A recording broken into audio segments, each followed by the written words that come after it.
ವಿಧಾನಸಭೆಯಲ್ಲಿ ಮಂಡನೆ ಮಾಡಿದಂಥ ಬಜೆಟ್ ಹಿಂದೂ ವಿರೋಧಿ ಬಜೆಟ್ ಆಗಿದ್ದು ಮತ್ತು ಮುಸ್ಲಿಮ ಪರ ಒಂದು ಬಜೆಟನ್ನು ಇವತ್ತು ಸಿದ್ದರಾಮಯ್ಯನವರು ರಾಜ್ಯದಲ್ಲಿ ಮಂಡನೆ ಮಾಡಿದ್ದಾರೆ.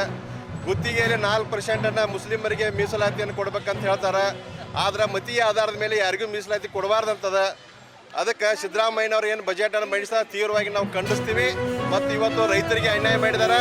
ಗ್ರಾಮೀಣ ಅಭಿವೃದ್ಧಿಗೆ ಹಣವನ್ನು ಇಟ್ಟಿಲ್ಲ, ನೀರಾವರಿ ಯೋಜನೆಗೆ ಹಣವನ್ನು ಇಟ್ಟಿಲ್ಲ ಮತ್ತು ಸ್ಪಷ್ಟವಾಗಿ ಕೂಡ ಇವತ್ತು SCP TSPಗೆ ಇಟ್ಟಂಥ ಹಣವನ್ನು ಬೇರೆ ಉದ್ದೇಶಕ್ಕೆ ಬಳಸುವಂಥದ್ದು ಹುನ್ನಾರು ಕೂಡ ನಡೀತಾ ಇದೆ. ಮತ್ತು ಏನು ನಮ್ಮ ಶೋಷಿತ ಸಮುದಾಯದ ಅಭಿವೃದ್ಧಿಗೆ ಇಟ್ಟಂಥ ಹಣವನ್ನು ಕೂಡ ಅದನ್ನು ಬೇರೆ ಉದ್ದೇಶಕ್ಕೆ ಬಳಸೋದ್ರ ಮುಖಾಂತರ ಈ ಸರ್ಕಾರದ ಖಜಾನೆ ಖಾಲಿಯಾಗಿದೆ.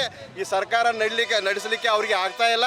ಮತ್ತು ಅಧಿಕಾರಿಗಳ ಒಂದು ಪೇಮೆಂಟ್ಸ್ ಕೊಡೋಕ್ಕೋಸ್ಕರ ಕೂಡ ಈ ಸರ್ಕಾರಕ್ಕೆ ಆಗ್ತಾ ಇಲ್ಲ. ಯಾವುದೋ ಒಂದು ಯೋಜನೆ ಜಾರಿ ಮಾಡಬೇಕಾದ್ರೆ ಇವತ್ತು ವಿನಾವೇಶ ಹಾಕ್ತಾ ಇದ್ದಾರೆ. ಇವತ್ತು ಅವ್ರ ಪಕ್ಷದ ಶಾಸಕರು ಇವತ್ತು ಸರ್ಕಾರದ ವಿರುದ್ಧ ಬಂಡೇಳುವಂಥ ಸಂದರ್ಭ ಇವತ್ತು ಬಂದೊದಗಿದೆ.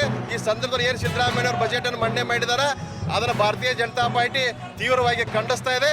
ಮತ್ತು ಹಿಂದೂಗಳಿಗೆ ಒಂದು ಚೆಂಬನ್ನು ಕೊಟ್ಟಂಥ ಅದು ಬಜೆಟ್ ಆಗಿದೆ. ಯಾಕಂದ್ರೆ ಹಿಂದೂಗಳಿಗೆ ಪೂರಾ ಅನ್ಯಾಯವನ್ನು ಮಾಡಿದ್ದಾರೆ, ಶೋಷಿತ ಸಮುದಾಯಕ್ಕೂ ಅನ್ಯಾಯ ಮಾಡಿದ್ದಾರೆ ಮತ್ತು ರೈತರಿಗೂ ಕೂಡ ಈ ಸರ್ಕಾರ ಅನ್ಯಾಯವನ್ನು ಮಾಡಿದೆ ಅಂತ ಈ ಸಂದರ್ಭದಲ್ಲಿ ನಾವು ಹೇಳ್ತೀವಿ.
ಸಿದ್ದರಾಮಯ್ಯನಿಗೆ